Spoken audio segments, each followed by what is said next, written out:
Hello, my name is Beth Jennings, and it is an honour to be invited to contribute to this important conference and to speak to a question that sits at the very heart of our work.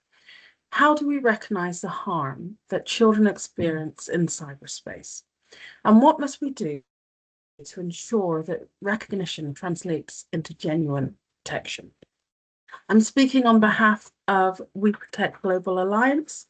We bring together governments and the technology industry and civil society organisations to end technology-facilitated child sexual abuse and exploitation.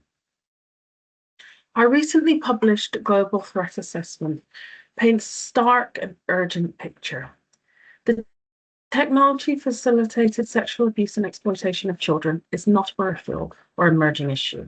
It is a global crisis, accelerating in scale and complexity. The volume of child sexual abuse material detected online continues to rise year on year. In 2025, the Internet Watch Foundation found over 311,000 reported sites that either contained or led to child sexual abuse material, also known as CSAM. AI is perpetuating this harm through deepfakes and mass creation and distribution of CSAM and grooming chat bots. It's important to remember that behind every image, every video, every AI-generated file is a child who has experienced harm. A child whose dignity has been violated, and in far too many cases, a child whose vulnerability has not been seen, who has not been heard, and who has not been even recognised as a victim. Recognition, as your conference title so powerfully suggests, is not simply a symbolic act. It is essential for protection. The cyberspace harms that children experience are diverse, connected and deeply damaging. They include sexual extortion, live stream abuse, non-consensual sharing of intimate images, CSAM, exposure to extreme material, and the use of a variety of platforms to access, groom, and exploit children. Online and offline abuse is often interconnected. Abuse may begin online and then move into the physical world, or vice versa. Children are often not recognized as victims by the systems around them, by the platforms they use, and sometimes not even by themselves. The harm is frequently invisible, hidden behind a screen, minimized as part of online life, or shrouded in relentless shame, say, a self-blame. This is why recognition is not simply about identifying victims after harm has occurred. It is about building systems, cultures, and relationships in which children feel safe enough to disclose, confident enough to seek help, and certain enough that they will be believed. It's also about building safe digital spaces where children don't need to fear. While educating and supporting children is essential, it's vital to remember that the responsibility of protecting children does not lie with them. It is the adults, policymakers, the technologists, those who are driving change who will make the difference. That means many of us here today, all of us here today. It is our duty to protect children from harm.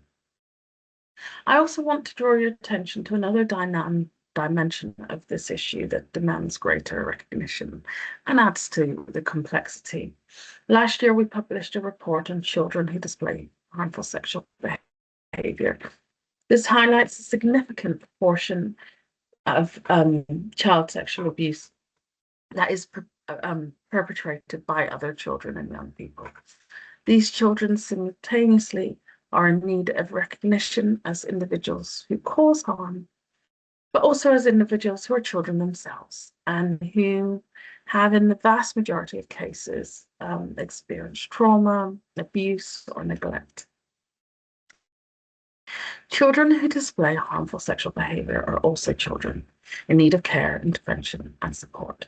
It is therefore important that the systems we build recognize this and respond to harm appropriately. Early evidence-based intervention of these children is one of the most powerful tools we have for preventing future harm. Failing to recognize their needs not only fails them, but it also fails to prevent future abuse. So what should be done? How should we respond? We lay out clear recommendations in our recent Global Threat Assessment and Prevention Framework. We must address technology-facilitated sexual abuse and exploitation as an urgent public health priority.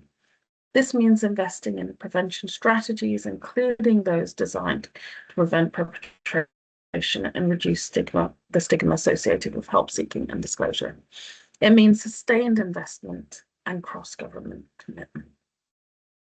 We must generate and use evidence to inform prevention, and we must safely and ethically engage children and survivors to define the problem themselves, because no one understands the reality of these harms and those who have lived through them. We must actively identify and address barriers to the inclusion of marginalized populations, those whose voices are often absent from the evidence base. And we must ensure that the research we produce is not only rigorous, but genuinely accessible and actionable for practitioners and policymakers who need it most. We must collaborate across sectors to coordinate prevention efforts and share what we are learning.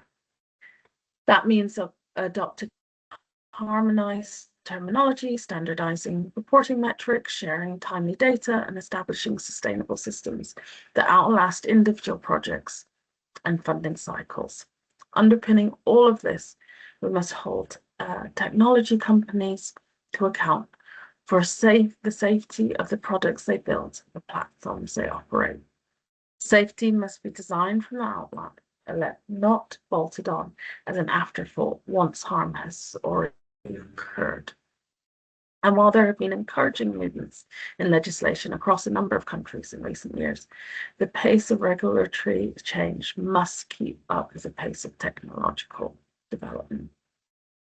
Importantly, we must center the voices of children and survivors in every decision we make. Recognition without participation is incomplete.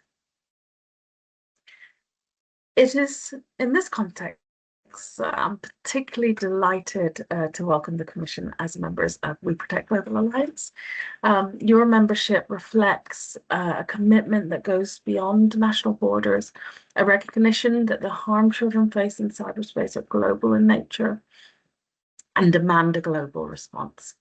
As a member of WeProtect Global Alliance, the Commission joins a movement of governments, leading technology companies, and civil society organizations, all working together to share evidence, coordinate action, and drive systematic change that the children deserve.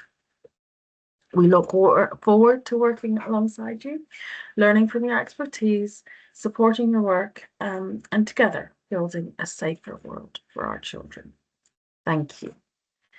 On behalf of WeProtect Global Alliance, I congratulate the Commission on this important conference and your continued commitment to children and young people. Thank you so much.